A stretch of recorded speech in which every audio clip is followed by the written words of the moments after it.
श्री पतंजलि महामुनये नमः।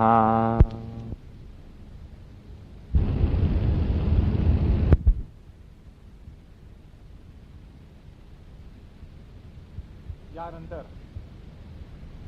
या चित्त परिक्रम प्रकरणामध्ये सूत्रकार शेवटचा पर्याय हा 39व्या सूत्रामध्ये सांगताना म्हणतात, यथा अभिमत ध्यानाद्वा, याचा अर्थ असा की अथवा जे अभिष्ट असेल त्याचं ध्यान करण्यानं मन स्थितीपदाला प्राप्त होतं. परिक्रमामध्ये म्हणजे चित्त परिक्रमामध्ये मनसस्थिती निबंधनाचा हा शेवटचा प्रकार या ठिकाणी सूत्रकार सांगतायत. जे अभिमत असेल, जे इष्ट असेल त्याचं ध्यान करून मनाला स्थैर्य प्रदान करणं, असा हा प्रकार आहे. ज्या ठिकाणी भाष्यकार असं म्हणतात की जे अभिमत म्हणजे अभिष्ट असेल, अभिमत याचा अर्थ आपल्याला मनाला वाटेल ते असं नाहीये. हा मनसोक्त ध्यानाचा प्रकार नाहीये, अभिमत ध्यानाचा प्रकार आहे. अभिमत या शब्दाला एक विशिष्ट अर्थ आहे. तर अभिमत म्हणजे अभिष्ट, त्याचं ध्यान या ठिकाणी करावं. त्या अभिष्ट ध्येयामध्ये स्थिर झालं तरी त्याला अन्यत्र सुद्धा स्थितीपद प्राप्त होतं असं भाष्यकार म्हणतात. कारण असं आहे की या ठिकाणी ध्यान हा शब्द आला. ध्यान म्हटल्यानंतर आपल्याला तन्मयता असं वाटतं, पण हा अर्थ तन्मयता परक या ठिकाणी नाहीये. हे सांगण्यासाठी भाष्यकार म्हणतात की अभिमत आणि अभिष्ट विषयाचं ध्यान केल्यानंतर त्याच चित्ताला तुम्ही अन्यत्र सुद्धा स्थितीपद प्राप्त करून देऊ शकता. म्हणजे असं आहे की समजा अभिमत विषयामध्ये ध्यान केलं तर त्यामध्ये तन्मयता येईल.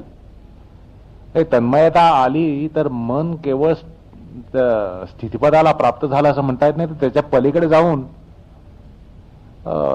ध्यानामध्ये निमग्न झालं म्हटल्यानंतर अतिव्याप्ती दोष या ठिकाणी येतो.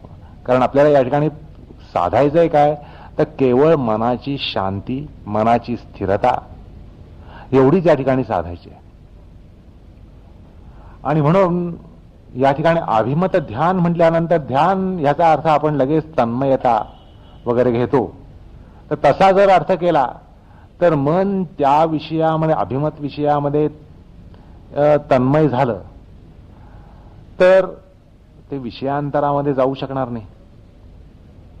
पण तसं हे प्रकरण नाहीये. मनाला धारणा योग्यता देण्यासाठी हे प्रकरण आहे.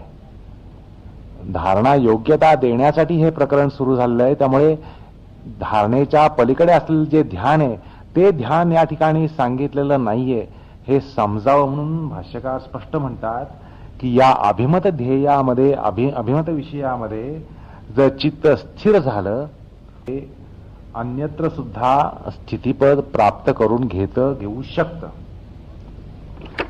म्हणून भाष्यकारांचं जर या ठिकाणी एकंदर भाष्य पाहिलं तर ते असं म्हणतात, यदेव अभिमतम तदेव ध्यायेत. ज्या अभिमत असेल त्याचंच ध्यान करावं. आणि तत्र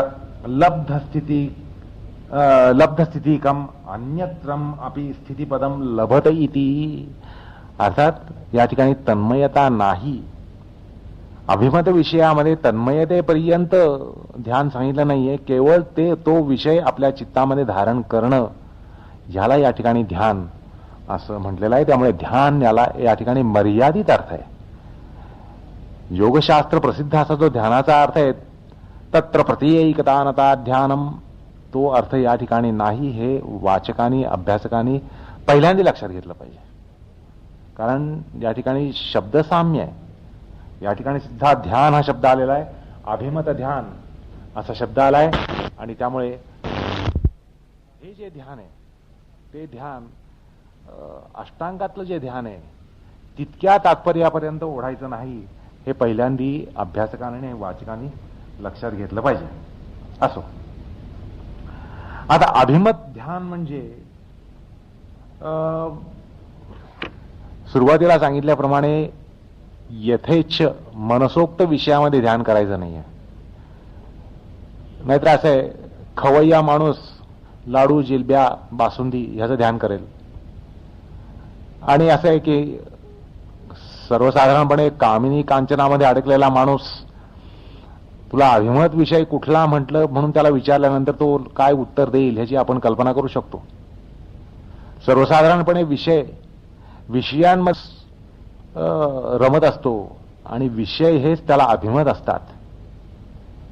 मग ते म्हणजे ऐंद्रियक विषय असतात, चाक्षुष विषय असतील, श्रवणेंद्रियाचे विषय असतील, रसनेंद्रियाचे विषय असतील, कुठल्याही इंद्रियाचे विषय असतील,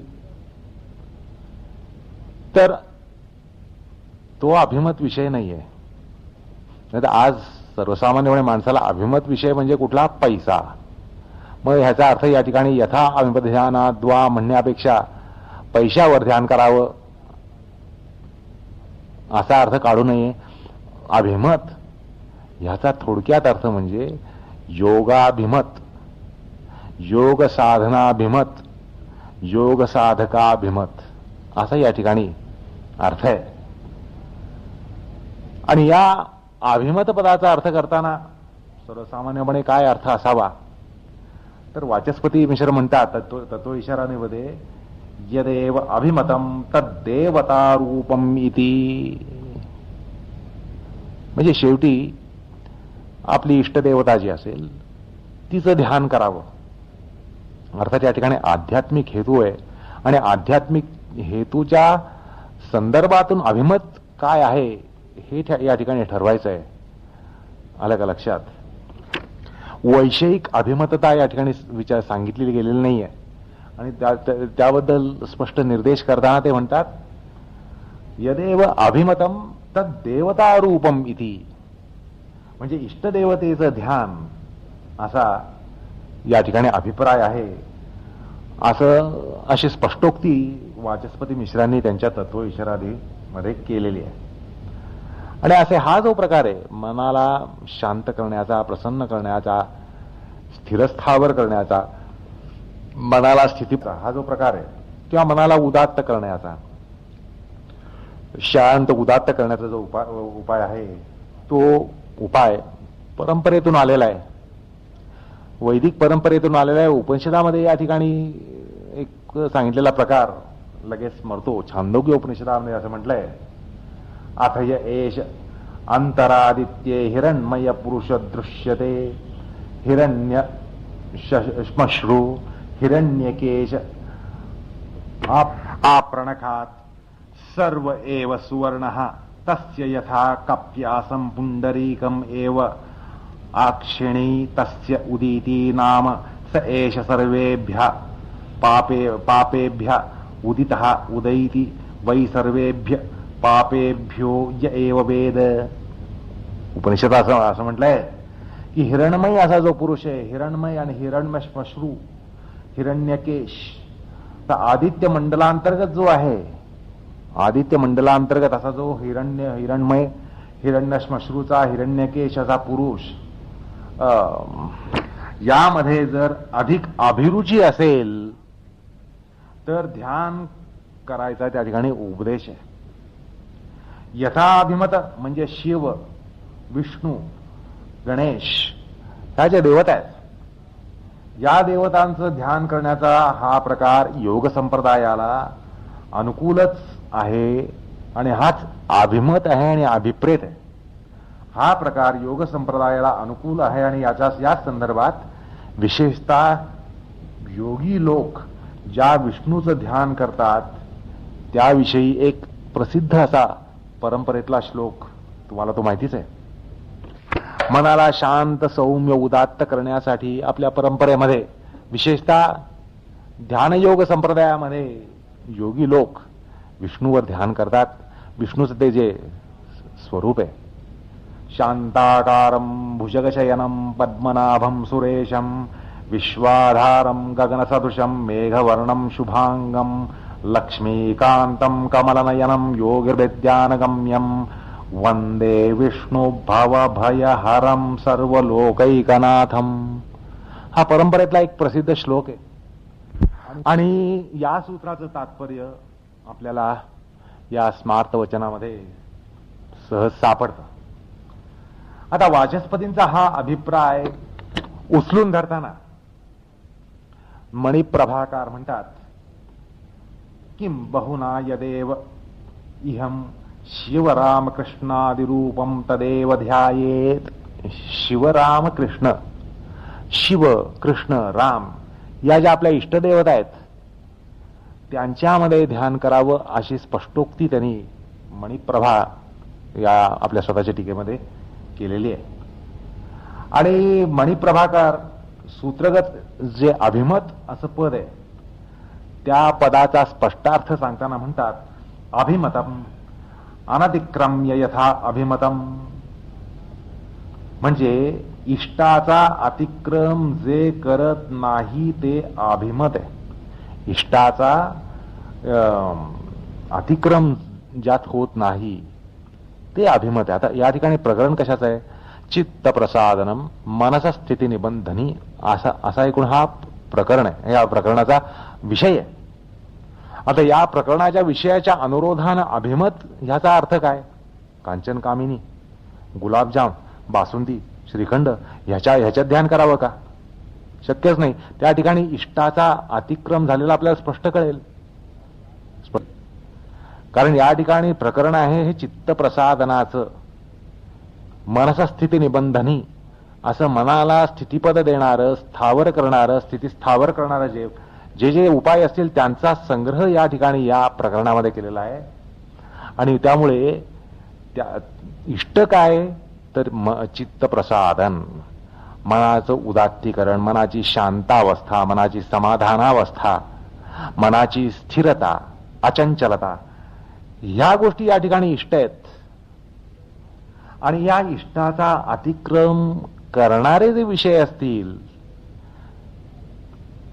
म्हणजे ऐंद्रिक विषय, कांचन कामिनी, या विषयामध्ये जर आपण ध्यान करायला लागलो तर चित्ताचं काय होईल हे काही सांगण्याचं कारण नाही. अर्थात चित्तामध्ये वादळ निर्माण होईल. विषयांचं ध्यान करत राहिलो, कांचन कामिनी यांचा विचार करत राहिलो, त्यांच्यावर ध्यान करत राहिलो तर मनामध्ये अक्षरशः वादळ निर्माण होईल. आणि वादळ शमन करण्याचा हा या ठिकाणी प्रकरणाचा विषय आहे. त्यामुळे या ठिकाणी इष्ट काय आहे हे अत्यंत स्पष्ट आहे. आणि त्या इष्टाचा अतिक्रम जे करत नाही तेच अभिमत असतं हे आपल्याला निश्चितच समजतं. त्यामुळे अभिमत या पदाचा या ठिकाणी आपल्याला विशेष विचार करावा लागला तो एवढ्यासाठी की शास्त्रामध्ये संकल्पनांचे अर्थ करताना काही विशेष काळजी घ्यावी लागते. आणि ती नाही काळजी घेतली तर असे काही टीकाकार निपजलेत की त्यांनी या ठिकाणी तारे तोडलेत. मग तुम्हाला मनाला इष्ट असलेला मनसोक्त जो विषय असेल, मनोनुकूल जो विषय असेल त्याच्यावर ध्यान करावं. म्हणजे एकूण सगळ्या त्या ठिकाणी चित्ताचा बट्ट्याबोळ वाजवणं हाही काही टीकाकारांनी त्या ठिकाणी सांगितलाय, सुचवलाय. पण शास्त्रात काय सांगितलं आपण ते पाहिलं. आणि त्यामुळे अभिमत या पदाचा जो विशेषार्थ आहे तो आपण या ठिकाणी समजून घेणं हे किती महत्वाचं आहे हे लक्षात आलं असेल. आता भोजराजांनी या सूत्रामध्ये चंद्रादी बाह्य आणि नाभी आदी आंतरिक चक्र धरली आहेत. हा सुद्धा विशेष तात्पर्याला धरून काढलेला अर्थ नाहीये. त्यांनी जो काढलाय तो विशेष तात्पर्याने अर्थ काढलेला नाहीये. चंद्र सूर्यादीमध्ये ध्यान करून चित्त शांत होईल असं दुरान्वयाने काहीतरी आपल्याला सांगावं लागेल, मांडावं लागेल, सिद्ध करावं लागेल. आणि नाभी आदी जे आंतरिक चक्र आहेत ह्यांच्यावर ध्यान करणं हे विशिष्ट एका अधिकारानंतर ते प्राप्त होऊ शकतं, शक्य होऊ शकतं, परिणामकारक ठरू शकतं. सर्वसामान्यपणे आपल्याला साधकाला हा प्रकार हाताळता येईल असं काही म्हणता येत नाही. त्यामुळे त्यांनी या सूत्राचा जो व्यापक तात्पर्याचा भाग आहे तो काही त्यांनी या ठिकाणी सांगितला नाही. असो, आता काही नव्य पातंजल जे आहेत नव्य योगी ज्यांना म्हणता येईल, ज्यांच्यावर वेदांताच्या मताचा पगडा आहे, नव्य वेदांताचा विशेषतः नव्य वेदांताचा ज्यांच्या मनावर पगडा आहे, त्यांनी या सूत्रामध्ये कोणताही इष्टविषय ध्यानाला आश्रय म्हणून घेण्याचा मुक्त छंदाचा प्रकार मानलाय. तुम्हाला आधी सांगितलंच. असेही काही टीकाकार निपजले, त्यांनी तारे तोडले. यांनी पण हा एक मुक्त छंदाचा प्रकार या ठिकाणी मानलाय.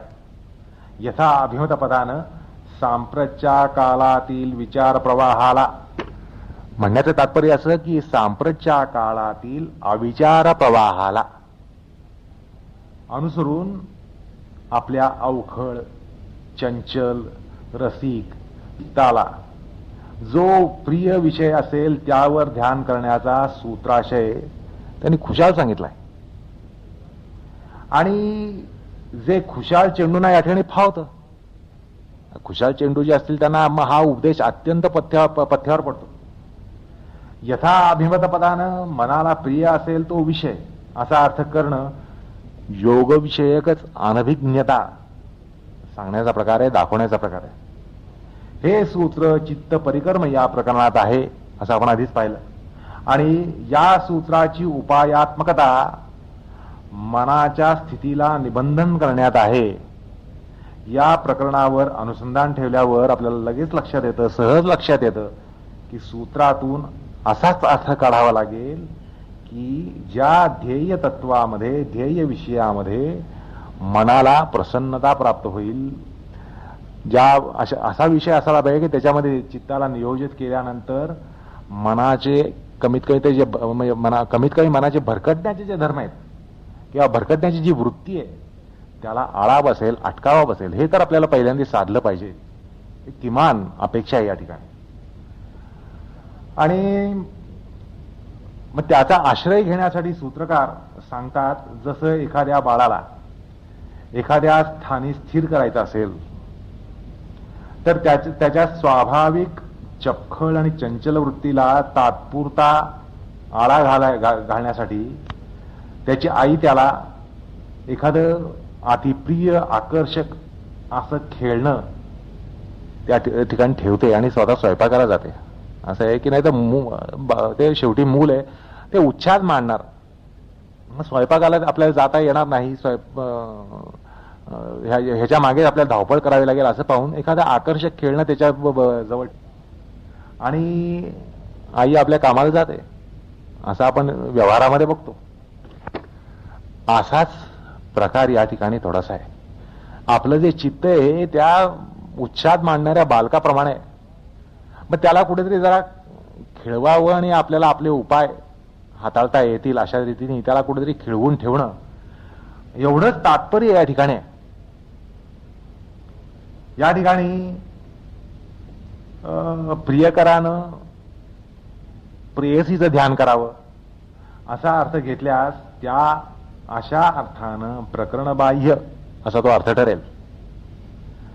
तशा आरक्त होण्यानं मन स्थिर न होता अधिकाधिक भरकटत जाईल. मगाशी सांगितल्याप्रमाणे मनात वादळ निर्माण होईल आणि सूत्रामागील मूळ हेतूला हद्दपार केलं जाईल. आणि असं आहे की असं जर एखादा विषय घेतला, त्या जर तन्मयता झाली चित्ताला, तर मग तो चित्त परिक्रमाचा प्रकार ठरणार नाही. म्हणजे या ठिकाणी तन्मयता येण्या इतपतचं ध्यान नाही हे पण लक्षात घेतलं पाहिजे. आणि नाहीतर काय होईल, तन्मयता येऊन गेल्यानंतर तो हा जो प्रकार आहे हा चित्त परिक्रमाच्या पेक्षाही पलीकडचा अतिव्यापक असा प्रकार संभवेल आणि ते शास्त्रोचित होणार नाही. कारण शास्त्रामध्ये स्पष्ट निर्देश आहे की हा मनस्स्थिती निबंधनीचा प्रकार आहे, मनाला स्थिरस्थावर करण्याचा प्रकार आहे. त्यामुळे ते ध्यान कशा प्रकारचं असावं हे या ठिकाणी आपल्याला समजून घ्यावं लागतं. एकदम तन्मयता येण्या इतपत हे ध्यान या ठिकाणी नाहीये.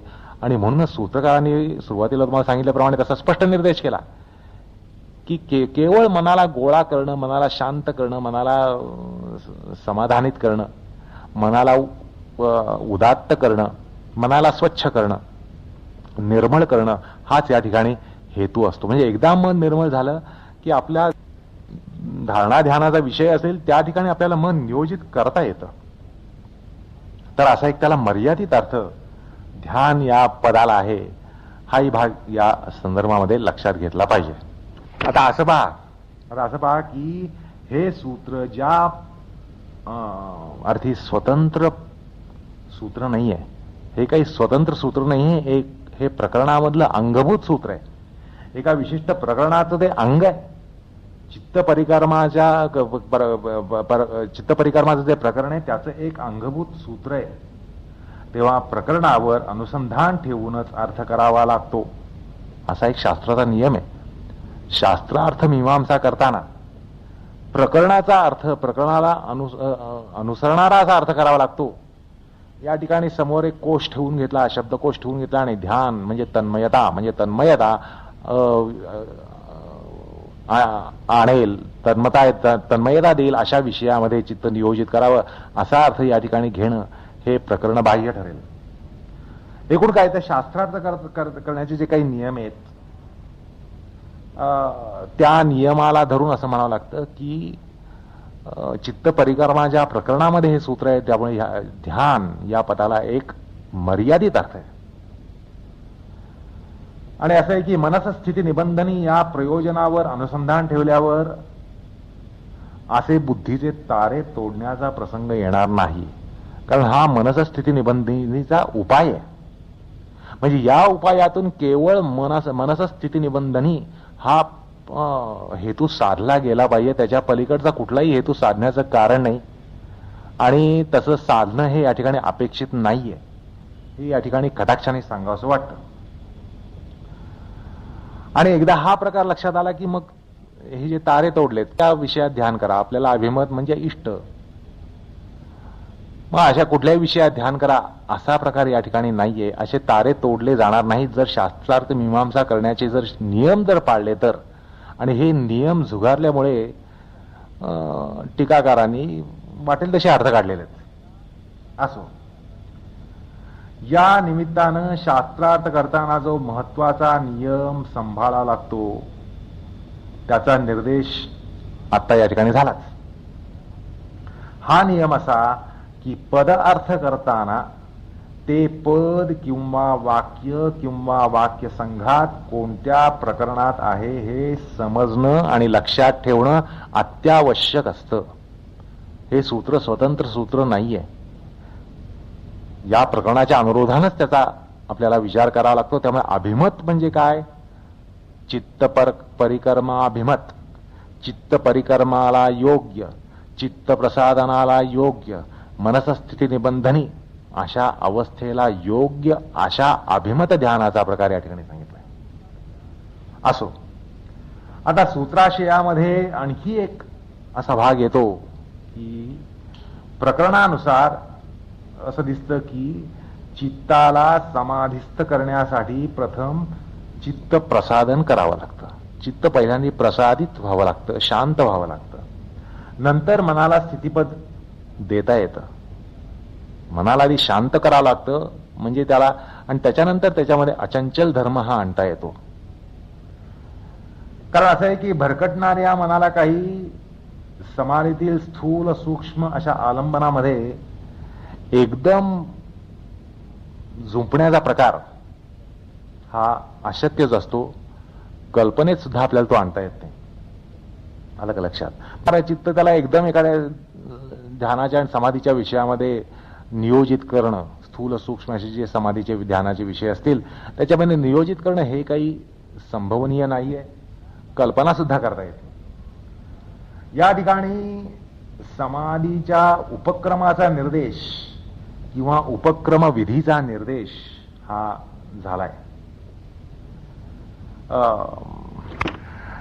या ठिकाणी एकूण प्रसंग असा आहे की मनाला एका अक्लिष्ट विषयामध्ये गुंतवल्यावर त्याला त्याच विषयामध्ये समाधी साधणार. मग मनाला स्थिर करण्यास मनाला एका अभिष्ट विषयात गुंतवा या म्हणण्याला विशेष तात्पर्यच नाहीये. आलं का लक्षात? या ठिकाणी प्रसंग असा आहे की मनाला एका अभिष्ट विषयामध्ये गुंतवल्यावर त्याला त्याच विषयामध्ये समाधी साधणार. म्हणजे आपण ध्यान या शब्दाचा प्रसिद्धार्थ घेतला तन्मयता, तर आपण अभिष्ट विषय घेतला आणि त्यात जर ध्यान करायला गेलो तर ध्यानातच जाणार. आणि मग त्याच ठिकाणी त्याला समाधी साधणार. मग मनाला स्थिर करण्यासाठी मनाला एका अभिष्ट विषयात गुंतवा असं म्हणण्यात तात्पर्य काहीच राहणार नाही. कारण फलतः हा प्रकार असा होईल की समाधी साधण्यासाठी समाधी साधा असं म्हणण्यासारखं होईल. हा प्रकार समाधी साधण्यासाठी समाधी साधा किंवा चित्त स्थिर करण्यासाठी चित्त स्थिर करा असं जर म्हटलं तर हा उपदेश तुम्हाला कसा वाटेल? चित्त स्थिर करण्यासाठी चित्ताला स्थिर करा असं जर तुम्हाला सांगितलं तर तुम्हाला काय वाटेल, काय जाणवेल? त्या ठिकाणी तुम्ही काय अर्थ कराल? तर असा हा उपदेश या ठिकाणी किंवा विधी निर्देशागत ठरत नाही, दिसत नाही. कारण यथा अभिमत विषयामध्ये ध्यान करून त्यात समाधी सुद्धा लागू शकेल, पण समाधी लागणं हा भाग या चित्त परिकर्म आणि मनाच्या स्थिती निबंधनाच्या प्रकरणामध्ये मोडत नाही. आलं का लक्षात? तो प्रकारच या ठिकाणी मोडत नाही. हे पूर्ण प्रकरण समाधीला उपयुक्त चित्तभूमी प्राप्त करून देण्याचं एक हेतू ठेवू नये, त्याचा हेतू ठेवू नये, तशा प्रयोजनार्थ आहे. या ठिकाणी ध्यान करण्यास सांगितलेलं नाहीये. ध्यानाला योग्य भूमी प्राप्त करून घेण्यासाठी हे प्रकरण आलेलं आहे. म्हणजे अत्रोक्त ध्यानाची जी फलाची व्याप्ती आहे ती निश्चितच प्रत्ययिकतानता एवढी नाहीये, इथपर्यंत नाहीये. केवळ भरकटणाऱ्या मनाची गती कमीत कमी करणं, चित्ताला सर्वार्थता धर्मापासून उपसंहृत करणं, चित्ताचा जो सर्वार्थता धर्म आहे त्यापासून त्याला उपसंहृत करणं आणि त्या उपसंहाराचा उपक्रम या ठिकाणी आहे. चित्ताचा जो सर्वार्थता धर्म आहे त्याच्या उपसंहाराचा उपक्रम करणं असा हा प्रकार आहे.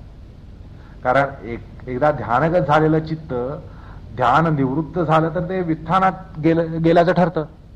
आलं का लक्षात? एकदा जर चित्त ध्यानात गेलं तर तिथून ते बाहेर आलं तर ते व्युत्थान ठरतं. पण या ठिकाणी प्रकरणानुसार चित्ताला समाधी योग्य करण्याचा उपाय या सूत्रात आहे. हे लक्षात घेतल्यावर अत्रोक्त ध्यानाचं त्याचा जो संकोच आहे, मर्यादित अर्थ आहे किंवा म्हणजे त्याचा एकूण अर्थाचा संकोच करावा लागतो, अर्थाचं मर्यादीकरण करावं लागतं. नाहीतर काय होईल की हेतू दोन्ही एकच होतील. कारण या ठिकाणी शेवटी योगाचा हेतू ध्यान आणि त्याचा उपायही ध्यान असा प्रकार संभवून जाईल. उपाय आणि हेतू दोन्ही एकच होतील आणि तो दोष ठरेल. म्हणजे सूत्रातील ध्यानाचा प्रकार असा की स्वाभाविक चलायमान मनाला थोडं रोखायचं आहे आणि ते रोखण्याला योग्य असंच आलंबन घ्यायचं आहे की ज्यामुळे मनोस्थैर्य आल्यावर चित्ताला समाधी भूमीत नियोजित करता येईल. आणि एकदा मन स्थिरावलं किंवा शांतावलं म्हणजे प्रयोजनानुसार स्थूल सूक्ष्मादी भूमीमध्ये चित्त एकाग्र करता येतं. असं आहे की ज्याच्या मनामध्ये अनंत विचारांचा कल्लोळ आहे, वादळ आहे, त्याला एकदम आकाश तत्वावर किंवा शब्द तन्मात्रेवर किंवा अस्मितेवर ध्यान जमणं हे किती अशक्य आहे याची आपल्याला सहज कल्पना करता येते. आणि मग त्याला काय सांगायला लागतं किंवा थोड्या वेळ बस, जरा क्षणभर जरा बस, जरा शांत हो आणि डोळे मिट आणि एखाद्याच विषयाचं आलंबन घे आणि ते वादळ शमू दे असं आपण त्याला सांगणार. म्हणजे असं आहे की एकदा बेफाम धावणाऱ्या मनोचक्राला लगाम घातला की मग त्याला लगेच एकाग्र भूमीत जाता येतं. इथं जर बेफाम माणसाला प्रथम एका विषयात अडकवलं जातं तेवढंच प्रयोजन या ठिकाणी आहे. म्हणजे त्या ध्यानाचं प्रयोजन तितकंच आहे की त्याचं उधळलेलं मन त्याला कुठेतरी थांबवणं, त्या मनाला थांबवणं, धावपळ करणाऱ्या मनाला, कल्लोळ माजलेल्या मनामध्ये ते वादळ शमवणं, एवढ्याच हेतून या ठिकाणी अभिमत ध्यान हे सांगितलेलं आहे. आणि तेवढंच या ध्यानाचं प्रयोजन आहे. आणि साक्षात प्रत्ययिकतानता वगैरे या ठिकाणी नाहीये. कारण प्रत्ययिकतानता आली की आलंबनांतर होऊ शकणार नाही. एकदा तत्वामध्ये त्या ध्येय विषयामध्ये तत्वामध्ये जर प्रत्येकतानता जर आली, एकतानता जर आली, तर त्याचं काही आलंबनांतर होऊ शकणार नाही. आणि म्हणूनच भाष्यकार म्हणतात, तत्र लब्ध स्थितिकम अन्यत्रापि स्थितिपदम लभते, असं त्यांनी त्या भाष्यकारांनी म्हटलेलं आहे. आता या विशिष्ट मनाचं स्थिती निबंधनाचे जे प्रकार जे या ठिकाणी सांगितले, त्यामागे समाधी साधनेतील विघ्न हटवण्याचा मुख्यतः प्रकार आहे. समाधी साधनेला जी काही विघ्न आहेत त्यांना हटवणं हा त्या ठिकाणी मुख्य हेतू आहे. आणि त्यामुळे भोजादी टीकाकारांनी चंद्रादी बाह्य पदार्थ, नाभिचक्रादी अभ्यंतर स्थान ध्येय मानली, ती तात्पर्याला धरून नाहीयेत असं खेदाने म्हणावं लागतं. तुलनेनं विज्ञान भिक्षूंचं मत किंवा वाचस्पती मिश्रांचं मत हे जास्त मान्यवर आहे, योग संप्रदायाला धरून आहे असं म्हणावं लागतं. म्हणजे इष्टदेवतेवर ध्यान हे केवळ इष्टप्राप्तीच करून देतं असं नाही. आलं का लक्षात? म्हणजे हे जे इष्टदेवतेवर ध्यान आहे ते केवळ इष्टप्राप्तीच करून देतं असं नाही, तर अनिष्ट निवृत्ती त्या ठिकाणी होत असते. आणि योगसाधकाचा अनुभव असाच आहे की इष्टप्राप्तीपेक्षा अनिष्ट निवृत्तीचीच आपल्याला अपेक्षा जास्त ठेवावी लागते. साधकाच्या दृष्टीने जर विचार केला तर आपल्याला इष्टप्राप्तीपेक्षा अनिष्ट निवृत्तीची अपेक्षा जास्त ठेवावी लागते. मनामध्ये अनेक प्रकारच्या विचारांचे कल्लोळ असतात, वादळं असतात, नको ते विचार मनामध्ये येत असतात. त्यामुळे ध्यान प्राप्त व्हावं यापेक्षा आपल्याला अभिमत आणि अभिष्ट काय असेल तर ध्यानविरोधी मनामध्ये जो कल्लोळ आहे, वादळ आहे, ते त्याचं शमन व्हावं हे जास्त आपल्याला साधकाला अभिमत असतं. आणि अनिष्ट निवृत्तीचे त्याच्या अपेक्षेमध्ये विनयभाव हा स्वाभाविक असतो. हाही एक महत्वाचा भाग आहे. अनिष्ट निवृत्ती करताना आपण एक विनवणी करत असतो. अनिष्ट निवृत्तीसाठी एक आपल्यामध्ये विनवणी करण्याचा प्रकार संभवतो, विनयभाव असतो. त्याविरुद्ध इष्टप्राप्तीसाठी हाव असते. थोडंसं मनोविज्ञान लक्षात घ्या. इष्टप्राप्ती मागे थोडीशी हाव असते की मला हे मिळू दे, मला ते मिळू दे. आणि अनिष्ट निवृत्तीच्या मागे थोडीशी विनय बुद्धी असते, कारण त्या ठिकाणी आपल्याला विनवणी करावी लागते अनिष्ट निवृत्तीसाठी. त्यामुळे त्याच्यामध्ये विनयभाव हा स्वाभाविक असतो. आणि त्यामुळे काय असतं की हावरेपणाच्या तुलनेनं विनयभाव किती श्रेष्ठ आहे हे काही सांगायचं कारण नाही. आलं का लक्षात? थोडा विचार करा. इष्टप्राप्तीच्या मागे काय विचार असतो आपला? मनोधारणा काय असते? एक हावरेपणा असतो, हाव असते, परिग्रह भूमिका असते. काहीतरी संग्रह करण्याची, आपल्याला हे प्राप्त व्हावं, ते प्राप्त व्हावं, अशी एक संग्रह बुद्धी त्या ठिकाणी असते, संग्रह भूमिका असते, परिग्रह भूमिका असते. असो, आता इष्टदेवता ध्यानानं म्हणजे चिंतनानं काय काय साधतं याचा जर आपण क्षणभर विचार केला तर असं लक्षात येतं. तर मांगल्यार्थकतेनं समाधी अभ्यासाचा उपक्रम होतो, इष्टप्राप्ती अनिष्ट निवृत्ती साधते, ईश्वर चिंतनामध्ये पडताच योग्याच्या मनामध्ये एक परिवर्तन होतं, चित्त धर्मामध्ये परिवर्तन संभवतं आणि ते लक्षणीय असतं, उपादेय असतं. कारण असं आहे की तेव्हा साहजिकच आपण आपलं चित्त कसं होतं, चित्ताचा धर्म कसा होतो. तर जर आपण एक शब्दचित्र काढायचं म्हटलं तर त्या ठिकाणी असं म्हणता येईल की साहजिक एक अद्वेष्टता येते, आपल्यामध्ये अद्वेष बुद्धी येते, अद्वेष वृत्ती येते, अद्वेष्टता येते, निर्ममता येते, निरहंकार आपल्यामध्ये येतो, क्षमाशीलत्व येतं, संतुलन येतं, उद्वेगरहित असं चित्त प्राप्त होतं, निरपेक्षता येते, शुचिर्भूतता येते, उदासीनता ही अर्थात संस्कृत शब्द उदासीन, मराठी उदासीन नव्हे, उदासीन म्हणजे एक ज्याला आपण न्यूट्रल भाव म्हणतो, माध्यस्थ ताटस्थ वृत्ती जी असते ती माध्यस्थ वृत्ती येते. मराठी उदासीनता नव्हे तर माध्यस्थ वृत्ती एक येते, नंतर सर्वारंभ परित्याग वृत्ती येते. हे सगळे गीतेच्या भाषेतले मनोभाव या ठिकाणी प्राप्त होतात.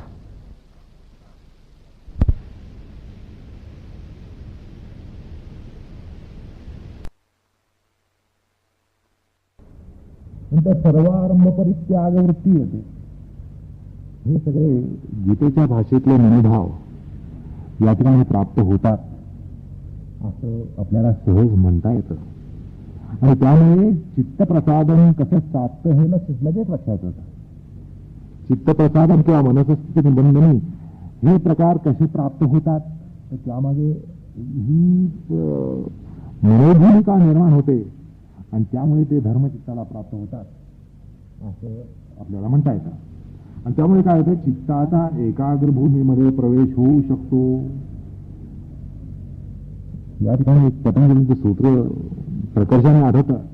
समाधी सिद्धी ईश्वरपणिधानात, ईश्वरपणिधानाद्वारा समाधी सिद्धी होते हे म्हटलं सूत्रकारांनी म्हटलं. पुढे दुसऱ्या पारात त्याची या ठिकाणी प्रकर्षाने जाणीव होते. आणि त्या सूत्राचा एका अर्थाचा अंश या सूत्रामध्ये प्राप्त होतो असं आपल्याला म्हणता येतं. आणि याच कारण योग संप्रदायामध्ये ध्यान साधनेपूर्वी परात्पर भगवान नारायण वासुदेव यांचं ध्यान म्हणजे चिंतन करण्याचा एक परिपाठ आहे. भगवान श्रीकृष्ण या भूमिकेतूनच म्हणजे इष्टप्राप्ती अनिष्ट निवृत्ती करून देण्याच्या सर्वाधिकारातून ते असं म्हणतात, गीतेमध्ये म्हणतेला आपल्याला स्पर्श ददामि बुद्धियोगम तम, बुद्धियोग मी त्यांना प्राप्त करून देतो, योगाला योग्य असं अशी मनोभूमी प्राप्त करून देतो असं भगवंताचं त्या ठिकाणी अभिवचन आहे. आणि म्हणून योग संप्रदायामध्ये साधक आणि योगी ध्यानाभ्यास उपक्रम काळी काही प्रार्थना म्हणतात. एक प्रार्थना, प्रसिद्ध प्रार्थना अशी आहे योग संप्रदायाची. शुक्लांबरधरं विष्णुं शशिवर्णं चतुर्भुजं प्रसन्नवदनं ध्यायेत् सर्वविघ्नोपशान्तये यस्य दरिद्रवक्त्राद्या पारिषद्या परश्शतं विघ्नं निघ्नन्ति सततं विश्वक्सेनः समाश्रये. हा जो परिपाठ आहे त्यामागे हेच सूत्र आहे. यथा अभिमत ध्यानाद्वा, योगाला अभिमत ध्यान हेच ईश्वरावर ध्यान, भगवंतावर ध्यान, हरी राम कृष्ण शिव गणेश या ज्या देवता आहेत, उपास्य देवता आहेत, त्यांच्या त्यांच्या भक्तांनी त्या त्या देवांवर ध्यान करणं, स्मरण करणं, त्यांच्यावर ध्यान करणं हा या ठिकाणी उपदेश आहे. वैदिक परंपरेला अत्यंत अनुसरणारा असा हा या ठिकाणी सूत्राचा प्रकार सूत्रकार सांगून जातात. असो तर आता या सूत्रानिशी चित्त प्रसादन आणि मनाचं स्थितिनिबंधन म्हणजे चित्त परिक्रमाचं एक प्रकरण हे संपत आहे. अत्यंत महत्वाचं असं प्रकरण या ठिकाणी संपत आहे. आणि या पूर्ण प्रकरणामध्ये ध्यानाभ्यासाचे जे उपक्रम आहेत, ध्यानाभ्यासाचे जे उपक्रम आहेत त्यांच्या विधींचा सूत्रशः निर्देश आहे. म्हणजे त्या अभ्यासकाच्या दृष्टीने फार महत्वाचा या ठिकाणी उपदेश आहे की ध्यान साधनेचा उपक्रम करण्यासाठी जे काय करावं लागतं त्यांचा या ठिकाणी पूर्णपणे निर्देश झालेला आहे. आणि त्याचा साकल्यानं विचार करून तात्पर्यार्थामध्ये गमन करणं हे या ठिकाणी जरा इष्ट वाटतंय, कारण प्रकरण संपतंय. त्यामुळे तसा विचार अत्यंत उचित ठरतो, तो आपण थोडासा या ठिकाणी क्रमशः करूया. तर असं बघा, मैत्री, करुणा, मुदिता, उपेक्षा, भाव यांची जोपासना केव्हा, कोठे, कशी करावी हा विचार या सूत्राच्या प्रसंगात झाला आहे.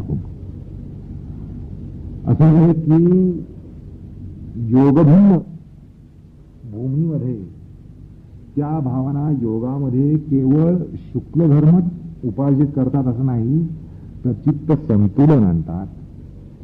विथानात सुद्धा चित्ताला बिघडवित नाहीत. म्हणजे विथान जरी असलं तरी चित्तामध्ये एखादं वादळ निर्माण करणं हे त्यामुळे संभवत नाही, किंवा वादळ निर्माण होणं हे मैत्री, करुणा, मुदिता भाव जोपासल्यानं चित्तामध्ये वादळ उपटणार नाही. अगदी तुम्ही मंडईच्या आसपास जरी फिरत राहिलात, ऐन सकाळच्या 11 वाजता किंवा संध्याकाळी 7:30च्या सुमारास, 7-7:30च्या सुमाराला त्या गर्दीमध्ये तुम्हाला किती जरी धक्के लागले तरी हे जे भाव तुम्ही जोपासले तरी तुम्हाला त्याची त्या ठिकाणी कुठलीही बाधा होणार नाही. अशा प्रकारे मैत्री, करुणा, मुदिता भावना ज्या आहेत त्यांचं महत्व त्या ठिकाणी लक्षात येतं. म्हणजे सांगायचं तात्पर्य असं की मनामध्ये कुठलंही वादळ असलं तर ते त्याचं शमन होऊ शकतं, किंबहुना वादळच निर्माण होऊ शकणार नाही. बऱ्याच प्रमाणामध्ये वादळाला अटकाव हा त्या ठिकाणी पडेल. मनामध्ये कुठलंही वादळ उभं राहू नये याची काटेकोर काळजी या भावनांमध्ये घेतली जाते. पुन्हा त्या योग्यामुळे असा जो योगी आहे त्या योगामुळे कोणालाही कधीही उद्वेग प्राप्त होत नाही. त्यामुळे कोणाचा तळतळाट घेणं हा प्रकारही संभवू शकत नाही. तुम्ही सगळ्यांच्या बाबतीत मैत्री, करुणा, मुदिता, उपेक्षा या भावना त्या ठिकाणी जर जोपासत असाल तर तुमच्यापासून कोणाला तळतळाट मिळणार नाही, कोणी तळतळाट घेणार नाही, कोणाला उद्वेग प्राप्त होणार नाही. आणि त्यामुळे दुसऱ्याचे शिव्या शाप मिळण्याचे प्रकारही फार कमीत कमी होतात. असो, तसाच उपेक्षाभाव केव्हा बाळगावा ही हातोटी जाणल्यानं तो स्वतः प्रसंगी उद्विग्न होत नाही. असे समोर दुःखी माणूस आला तर आपण उद्विग्न होण्याची शक्यता असते, पण या ठिकाणी करुणाभाव ठेवल्यानं दुसऱ्याचं दुःख बघून आपण उद्विग्न होण्याचे प्रकारही संभवणार नाही. आणि त्याचमुळे चित्त संतुलनाचाही प्रकार साधून जाईल. योगांगाच्या अनुष्ठानामध्ये, योगाच्या अंगांचं अनुष्ठान करताना मैत्री आदी भाव कसे केव्हा बाळगावेत हा विचार आपण त्या सूत्राच्या संदर्भात केला, त्या प्रकरणामध्ये केला. की पुनरुक्ती टाळून एवढंच या ठिकाणी सांगावंसं वाटतं की ध्यान अनुष्ठान प्रसंगी इष्ट वातावरण झाल्यास भोकून जाऊ नये. त्या ठिकाणी गुलाबराव महाराजांचा उपदेश आपण ऐकला तर त्याच्यातून असं म्हणता येतं की ज्यावेळेला आपल्याला अत्यंत अनुकूल असं वातावरण निर्माण होईल ध्यानाभ्यासासाठी, ध्यानासाठी, त्यावेळेला भोकून जाऊ नये. किंवा अनिष्ट वातावरण झाल्यानं उद्विग्नता प्राप्त होऊ नये, आपल्यामध्ये उद्विग्नता येऊ नये. उपेक्षा भाव त्या ठिकाणी ठेवावा. आणि दुःखांतकरण असल्यास ईश्वराची करुणा भागावी आणि शांत चित्त राहावं. आणि अशा प्रकारे चित्तप्रसादनाचा एक परोक्ष प्रकार आपण त्या ठिकाणी पाहिला. त्यानंतर साक्षात उपाय किंवा अपरोक्ष उपाय म्हणजे प्राणायामाचे काही विधी त्याचं आलंबन घ्यावं. आणि सूत्रोक्त प्रच्छदोत्तर जो प्राणधारणेचा प्रकार सांगितलाय, प्रच्छदन विधारणाभ्याम असा जो प्रकार सांगितला, तर तो प्रकार त्यात आपण प्राणायामाचे ते चित्त प्रसादनाच्या संदर्भातले प्रकार पाहिले तर त्यांचं अनुष्ठान करायला पाहिजे. विशेषतः रेचक प्राणायाम जो आहे तो परिणामकारकतेनं हाताळला पाहिजे. मग त्याने काय होतं की मेंदू शांत होतो, मन शांत होतं आणि त्या प्राणायामाच्या अनुष्ठानामधला जो तात्विक भाग आहे तो आपण अनुभवानं जाणावा. उच्छ्वास किंवा मनाला अंतर्मुख करण्याचं सामर्थ्य हा प्राणायाम बाळगतो आणि निराकार अस्मिता जी एरवी साकार अहंकारामध्ये परिणत होत असते किंवा झालेली असते त्या अहंकाराला प्रतिप्रसवाद्वारा अंतर्मुखतेद्वारा पुन्हा त्याच्या तात्विक स्वरूपाच्या जवळपास आणण्याचा प्रकार सुद्धा तो प्राणायाम आपल्याला देऊन जातो. प्राण आणि वासना, प्राण आणि मन, प्राण आणि इंद्रिय यांचा जो परस्पर संबंध आहे त्याचा थोडा निर्देश हा पूर्वी झालाच आहे. तर प्रच्छर्द नवधारणाभ्याम वा प्राणस्य या सूत्रात आपण तो केला तो या ठिकाणी पुन्हा लक्षात घेतला पाहिजे. आणि पुन्हा पुढे प्राणायाम सूत्र प्रसंगी विशेषानं तो प्रकार आपण पाहणार आहोत की प्राणायामाचा मनाशी कशा प्रकारे त्याचा मनावर परिणाम होतो, चित्तावर परिणाम होतो. हा प्रकार आपण पुढे दुसऱ्या पादात पाहणारच आहोत. पण त्या संदर्भामध्ये एक दोन शास्त्र वचनं या ठिकाणी सांगून जायची वाटतात, म्हणजे तात्पर्य लक्षात येईल. अस्तम गतवती प्राणे तु अपाने अभ्युदयोन्मुखे बहि कुंभक मालभ्य चिदं भूयो न शोचती. अशा प्रकारे योग वासिष्ठ्यामध्ये निर्वाण प्रकरणामध्ये म्हटलेलं आहे. त्या ठिकाणी बाह्यकुंभक करून एक प्रकारचा विरामाभ्यास करून शोकमुक्ती होते आणि मनशांती होते असं त्या ठिकाणी योग वासिष्ठकार म्हणतात. तसंच पुढे इंद्रियाणा मनोनाथस्य मारुतः हा एक उपनिषदातला प्रकार, उपनिषदातली ही कंडिका सुद्धा या ठिकाणी आपल्याला तात्पर्य सांगून जाते. एकूण प्राणायामानं विशेषतः रेचक प्राणायाम प्रसादन होतं हा अनुभवसिद्ध प्रकार आपण त्या ठिकाणी पाहिला, तो लक्षात घेतला पाहिजे. चित्त शांत झाल्यावर म्हणजे चित्त चंचलता ही गेल्यावर अर्थात अतिरिक्त रजोभाव सरल्यावर म्हणजे चित्ताला सत्वप्रधान करण्यासाठी म्हणजे शांत सौम्य निर्मळ करण्यासाठी सूत्रकार मनाला काही आलंबन घेऊन किंवा मनाला काही आलंबन देऊन स्थितीनिबंधनाचा मनाच्या स्थितीनिबंधनाचा प्रकार पुढे सांगतात. असं आहे की स्वभावता जो साधक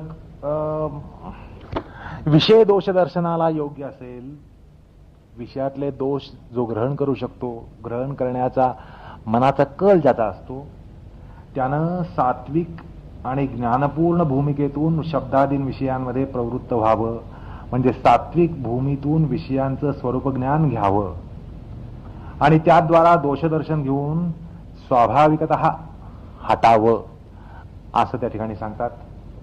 हा एक व्यावहारिक अर्थ आहे. विषयवती वा प्रवृत्तीरुत्पन्ना मनसा स्थिती निबंधनी या सूत्रामध्ये तसा व्यावहारिक अर्थ घेता येतो आणि सूत्राचा योगशास्त्रानुसार तात्विक अर्थ काय आहे तो आपण त्या सूत्रप्रसंगी पाहिला. त्यामुळे त्याचाही मनामध्ये एक सांगाडा हा साधकाच्या मनामध्ये उभा असला पाहिजे. नंतर आपल्या मनोभूमिकेनुसार विशोका वा ज्योतिष्मती म्हणजे शोकरहित अर्थात रजोगुण अभिभूत आणि ज्योतिष्मती म्हणजे प्रकाशकता द्वारा तमोगुण अभिभूत आलंबन घेऊन सत्वप्राकर्ष आणावं.